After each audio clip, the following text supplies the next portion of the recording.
Do you know what pansexuality is? No. Do you know what asexuality No. is? Do you know what pansexuality is?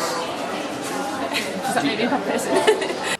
Do you know what pansexuality is? I don't, I'm afraid. No, and I hope you're going to tell me after I've done this interview. In the last decade, awareness of LGBT has risen with popular British celebrities coming out or talking openly about sexuality and the LGBT community itself.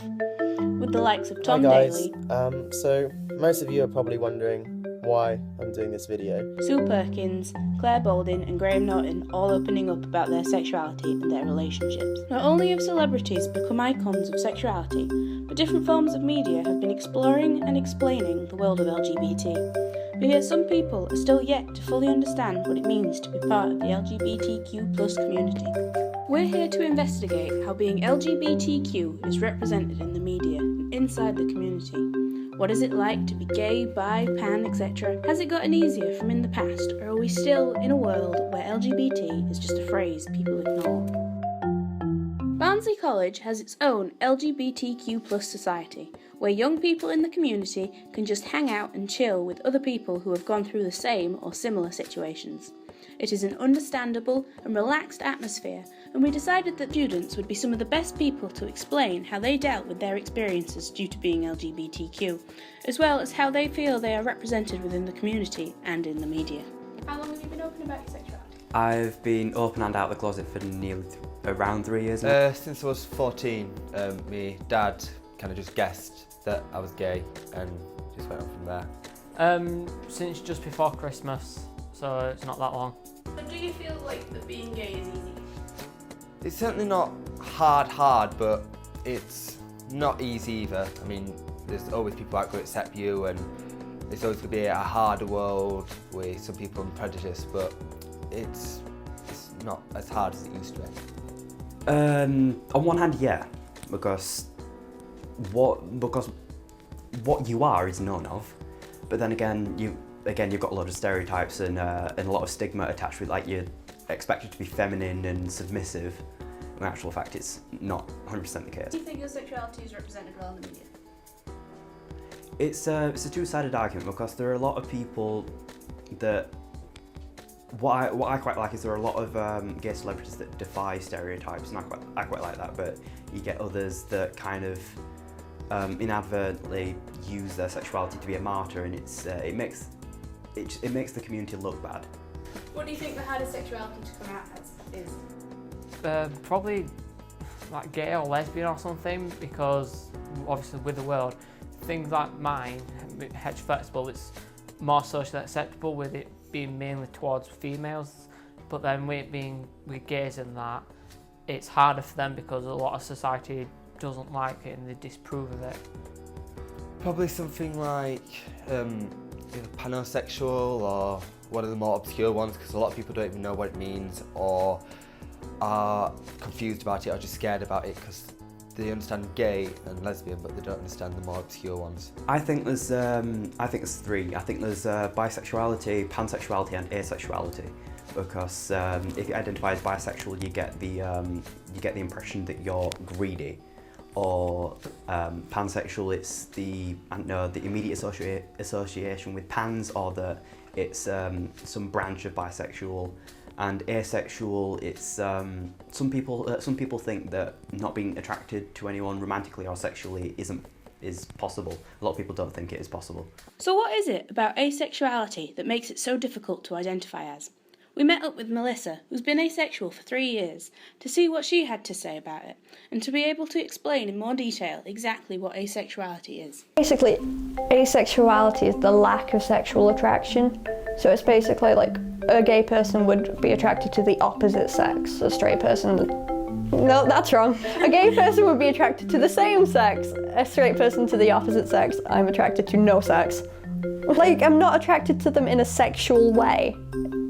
Like, it's more aesthetic or romantically, or even platonically, which is like, I want to be that person's friend, like, friend me up. How do you feel asexuality is represented in the media? I feel like it's kind of not. Like, I don't think I've ever heard the word asexual in like TV programs or films. I've seen like the odd article on it, like in magazines, but that's about it.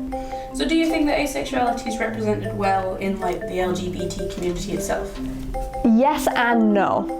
Would you care to explain on that? Because like often, because it's meant to be LGBTQA, but the A is often taken as ally, which is like straight people who, you know, support us, which is great, so great, because they need a status for that. But, and also like often people say that asexuals aren't gay enough to be in the LGBT community. So they're like, oh, you can't be in here, like, bye.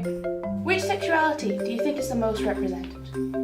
I'd say probably homosexual, because they seem to be the big, like, front of it. Because often, like, if like same-sex marriage, they call it gay marriage. It's gay rights, do you know what I mean? But it's like same-sex marriage doesn't just go for gay people, it's like bisexual people, pansexual people, even asexual people.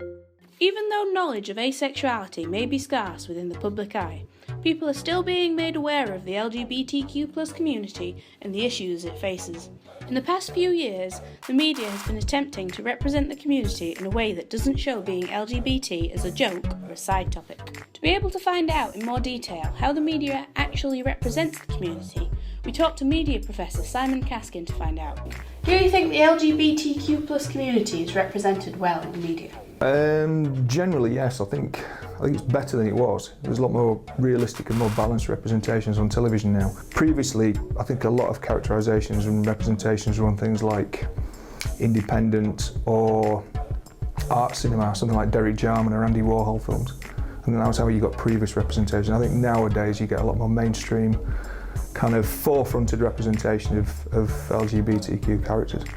Can you think of an example where they're represented well in mainstream media? Films. The earliest film representation I can think of a gay character, and I'm sure there are ones before that, was a film with Dirk Bogarde in called Victim. It was about 1960 something as far as I know. Then in the 80s you had things like My Beautiful Laundrette.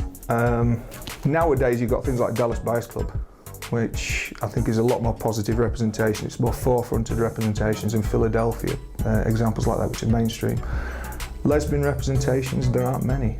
I think try Googling it, there really aren't that many. The earliest one I remember is Desert Hearts. Then you've got minor representations in things like Black Swan.